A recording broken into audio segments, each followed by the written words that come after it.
வணக்கம். அன்பு நேயர்களுக்கு என்னுடைய மனமார்ந்த இனிய வணக்கம். குறிப்பா நம்ம மிதுனம் ராசிக்கார நேயர்களுக்கு நம்ம இன்னைக்கு பார்க்க போற இந்த பதிவு ரொம்பவே முக்கியமானதுங்க. வீடியோ பதிவுக்கு முழுமையா போறதுக்கு முன்னாடி நம்ம எல்லோரையும் காக்கக்கூடிய அந்த தமிழ் கடவுளான முருகப்பெருமான மனதார ஒரு நிமிஷம் கண்ண மூடி வணங்கிட்டு அப்புறமா வீடியோ பதிவுக்குள்ள போகலாங்க.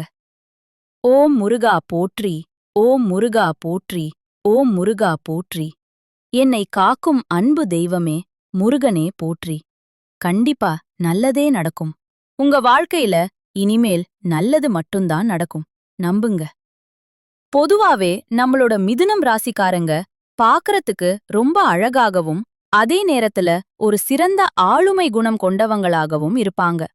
இவங்களுடைய மிகப்பெரிய பிளஸ் என்ன தெரியுங்களா?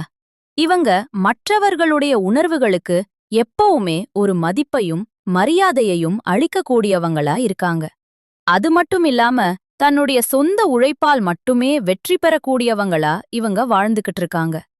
இவங்கள பொறுத்த வரைக்கும் நான் மட்டும் நல்லா இருக்கணும் அப்படிங்கிற அந்த சுயநலம் எல்லாம் துளிக்கூட கிடையாதுங்க. தன்னை சுத்தி இருக்கக்கூடிய எல்லோருமே தான் கூட இருக்கிற அத்தனை பேருமே நல்லா இருக்கணும் அப்படிங்கிற ஒரு உயர்ந்த பொதுநல குணத்தோட தாங்க இவங்க வாழ்ந்துகிட்டு இருக்காங்க.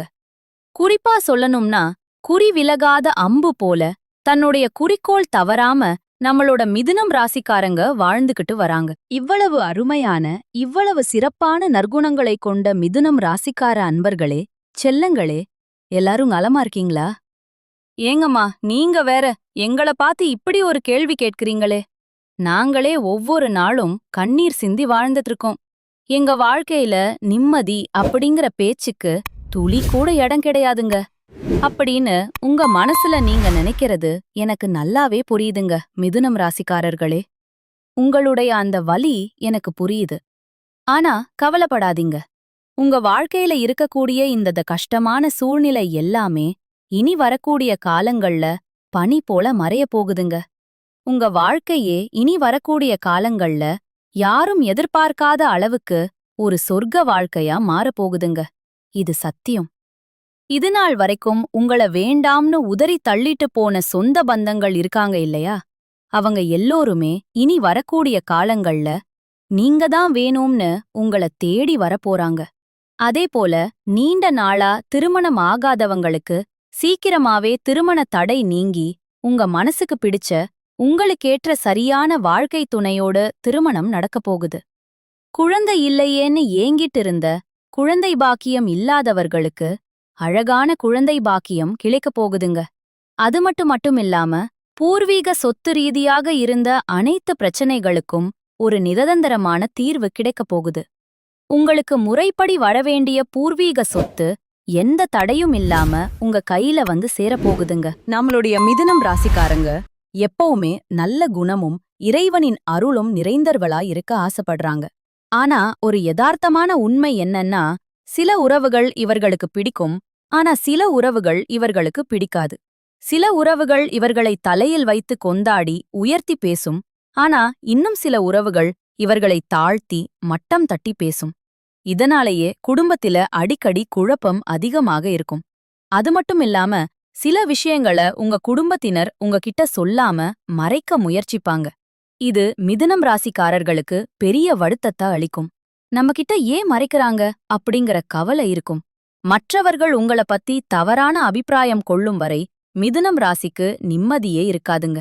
உங்களுக்கு ஒரு சின்ன விஷயம் தெரிந்தா கூட இவங்க அத ஊர் முழுக்க சொல்லி பெரிதாக்கி விடுவாங்க அப்படின்னு மற்றவர்கள் கற்பனை செய்து கொள்றாங்க.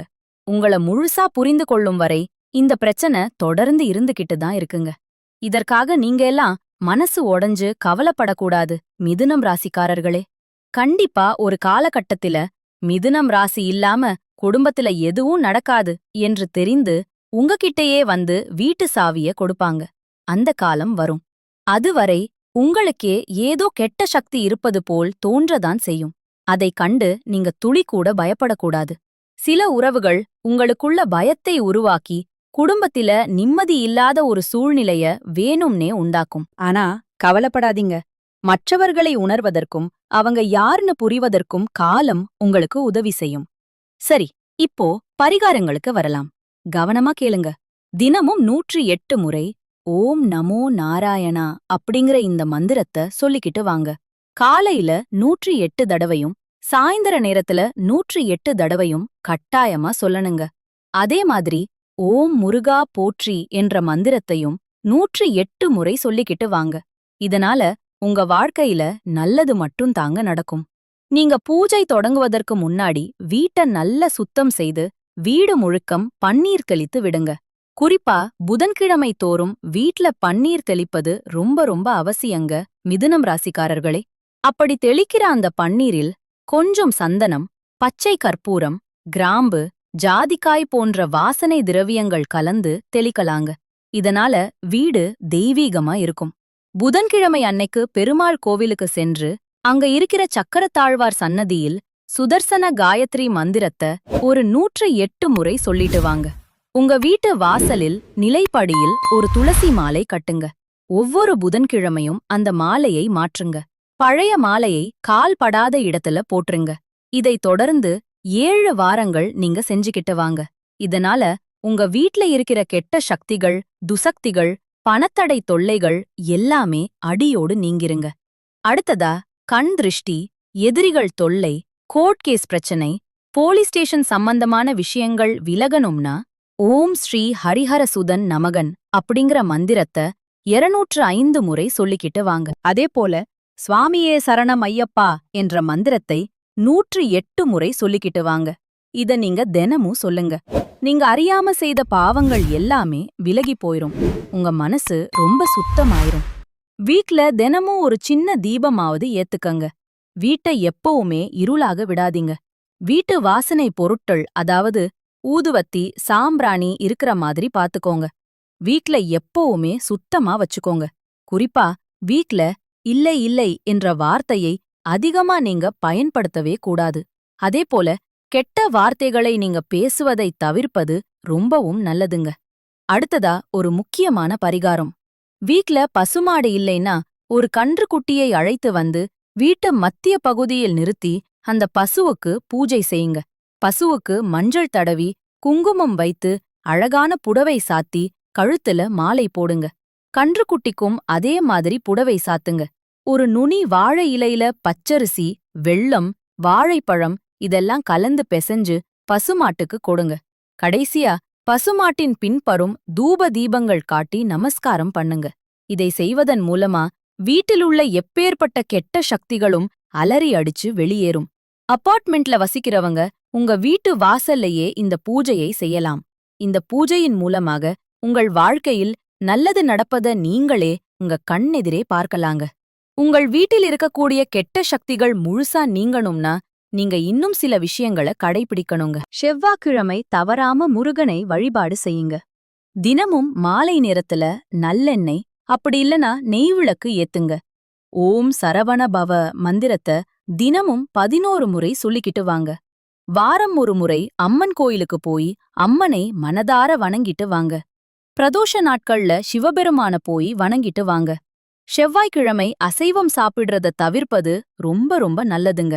குங்கும அர்ச்சனை செய்யறது ரொம்பவும் விசேஷம். வீட்ல எப்பவுமே கொஞ்சம் வேப்பிலைய வச்சிருங்க. நவகிரகத்துல செவ்வாய் பகவானுக்கு வழிபாடு செய்யுங்க. வீட்ல கண் திருஷ்டி பொம்மைய வாசல்ல தொங்க விட்டுருங்க. செவ்வாய்க்கிழமைகள்ல முடிஞ்சா சிவப்பு நிற உடை அணிஞ்சுக்கோங்க. நெற்றியில எப்பவுமே குங்குமம், சந்தனம் வச்சுக்கோங்க. வலது கையில செம்பு காப்பு போட்டுக்கோங்க. வாரத்துக்கு ஒரு முறை கடுகு, உப்பு வச்சு திருஷ்டி சுத்தி போட்டுக்கோங்க. வீட்ட தினமும் சுத்தமா வச்சுக்கோங்க. உடைந்த கண்ணாடி, உபயோகிக்காத பழைய பொருட்களை தயவு செஞ்சு அகற்றிருங்க. நீங்க வெளிய போறதுக்கு முன்னாடி உங்க இஷ்ட தெய்வத்தை மனசுல நினைச்சிட்டு வெளியில கிளம்புங்க. சரியான நேரத்துல, உறங்குற நேரத்துல உறங்குங்க. காலையில வெறும் வயிற்றில வெதுவெதுப்பான வெந்நீர் குடிங்க. வாரத்துக்கு ஒரு நாள் எண்ணெய் தேய்த்து தலைக்கு குடிங்க. உங்க கோபத்தை கட்டுப்பாரோட வச்சுக்கங்க. தேவையில்லாம யார்கிட்டயும் பெருமை பேசாம இருக்கறது ரொம்பவும் நல்லதுங்க. எல்லோர்கிட்டயும் உங்க குடும்ப ரகசியத்தை பகிரக்கூடாதுங்க. மனம் கலங்கும் போது வார்த்தையை விடாம மௌனமா இருந்துக்கோங்க. தினமும் குறைஞ்சது ஒரு 5 நிமிஷமாவது தியானம் பண்ணுங்க. தீய வார்த்தைகளை பேசுறத தவிர்த்துருங்க. எதிர்மறை எண்ணங்கள் கொண்ட மனிதர்களிடமிருந்து முடிஞ்ச வரைக்கும் தூரமா இருந்துக்குங்க. பொறாமை, கோபத்தை குறைச்சுக்கோங்க. பிறரை மதித்து பேசுங்க. தினமும் நன்றி சொல்லும் பழக்கத்தை வச்சுக்கோங்க. செவ்வாய்க்கிழமை சுண்டல், பச்சை பயிர தானமா கொடுங்க. ஏழைகளுக்கு உணவு வழங்குங்க. பொன்னாங்கண்ணி கீரை, அகத்திக்கீரைய உங்களுடைய உணவுல அடிக்கடி சேர்த்திக்கோங்க. காரம் அதிகமா சாப்பிடாதீங்க. காரத்தை தவிர்த்துக்கோங்க. வாரத்துக்கு ஒரு நாள் பழம் மட்டும் சாப்பிடுங்க. வெல்லம் கலந்த நீரை தினமும் குடிங்க. சிவப்பு பூ யாருக்காவது தானமா கொடுங்க. வீட்ல தினமும் விளக்கு முன் 1 டம்ளர் நீர் வச்சிருங்க. எலுமிச்சை மிளகாய் வாரம் ஒரு முறை மாற்றுங்க. இரவு தூங்கறதுக்கு முன்னாடி இஷ்ட தெய்வத்தை நினைத்து பிரார்த்தனை பண்ணிட்டு நிம்மதியா தூங்குங்க. செவ்வாய்க்கிழமை மாலை நேரத்துல நீங்க செய்யக்கூடிய ஒரு சிறப்பு பரிகாரம் என்னன்னு பார்க்கலாம். ஒரு எலுமிச்சை, 2 கிராம், ஒரு பச்சை மிளகாய். இத வாசல்ல வச்சு விளக்கு ஏற்றி முருகன மனதில் நினைத்து வேண்டிக்கோங்க. உங்கள் வீட்டில் இருக்கக்கூடிய கெட்ட சக்திகள் எல்லாமே விலகி போயிரும். உங்களுடைய குடும்பத்தில நல்லதுதாங்க நடக்கும். உங்கள் வீட்டில் தீய சக்திகள் இருந்தா நீங்க வீட்ல என்னென்ன புகைப்படங்களை வைக்கலாம் அப்படிங்கறத பத்தி இப்ப தெளிவா தெரிஞ்சுக்கலாங்க. முதல்ல காஞ்சி காமாட்சி அம்மன். தீய சக்திகளை அழிக்கக்கூடிய அபாரமான சக்தி இந்த தெய்வத்துக்கு இருக்கு. இது வீட்ல தைரியம், பாதுகாப்பு தரக்கூடியதா இருக்கும். அடுத்தது காளி, பத்திரகாளி. கெட்ட சக்திகள் கண் திருஷ்டியை விளக்க இது ரொம்பவே உதவுது. பயம், தடைகளை நீக்க இது உதவும். அடுத்து மகாவிஷ்ணு. இவர் மன அமைதி, பாதுகாப்பு தரக்கூடிய தெய்வம். உங்க எதிர்மறை எண்ணங்களை குறைக்கிறதுக்கு இந்த தெய்வம் உங்களுக்கு பாதுகாப்பா இருக்கும். அப்புறம் நம்ம ஆஞ்சநேயர். தீய ஆவிகள், பயம் விலக நம்மளுக்கு ஆஞ்சநேயர் எப்பவும் துணையா இருப்பாரு. வீட்ட காக்கக்கூடிய காவல் தெய்வமா இவர் இருப்பாரு. பைரவர். இவரு இரவு நேர எதிர்மறை சக்திகளை விளக்கக்கூடியவரா இருக்காரு. வீட்டு சுற்றுப்புற பாதுகாப்புக்கு பைரவரு ரொம்பவே பாதுகாப்பா இருப்பாரு. நரசிம்மர். தீய சக்திகளை முற்றிலும் அழிக்கக்கூடிய சக்தி இவருக்கு இருக்கு. சக்தி வாய்ந்த பாதுகாப்பு தெய்வமா இவர் இருக்காரு. சாய்பாபா. இவர் மன அமைதியை அழிக்கக்கூடிய தெய்வமா இருக்காரு. தீய எண்ணங்கள், கவலைகளை விளக்க இவர் உங்களுக்கு துணையாக இருப்பாருங்க. வடகிழக்கு மூலையில நீங்க இந்த தெய்வ புகைப்படங்களை தாராளமா வைக்கலாங்க. அப்படி இல்லைன்னா கிழக்கு அல்லது வடக்கு சுவர் இருக்கிற இடத்துல நீங்க தெய்வ புகைப்படங்களை வச்சீங்கன்னா தெய்வ அருள் முழுமையா உங்களுக்கு கிடைக்குங்க. கண்டிப்பா நல்லதே நடக்கும். நல்லது மட்டும்தான் நடக்கும். நன்றி, வணக்கம்.